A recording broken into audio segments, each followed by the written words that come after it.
ક્યારેય કોઈ ઉપર ભરોસો નહીં કરવાનો, ક્યારેય કોઈ ઉપર ભરોસો નહીં કરવાનો. કામ ખબર છે, એક બેન છે, એ બેન ઉપર બહુ ભરોસો કર્યો હતો મેં. તમે પૂછશો શેની વાત ઉપર? હવે એ રોજ સ્ટેટસ મૂકે, મને એમ થાય કે કેવા સારા સ્ટેટસ મૂકે, સારા સ્ટેટસ મૂકે, કેવા જ્ઞાની બેન છે.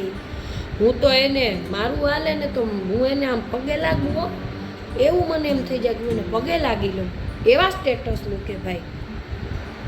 પણ ગઈકાલે મારે ભરોસો નામ ઉપરથી ભરોસો ઉઠી ગયો ભાઈ. ગઈકાલ શું બન્યું હશે વિચારો? ગઈકાલે મેં એ જે બેન હતા ને એને પાર્લરમાં જતા જોયા. એના ઉપરથી કંઈ ભરોસો ના ઉઠે, પણ એનું સ્ટેટસ સવારે લખ્યું હતું કે તનની સુંદરતા કરતાં મનની સુંદરતા વધારે સારી.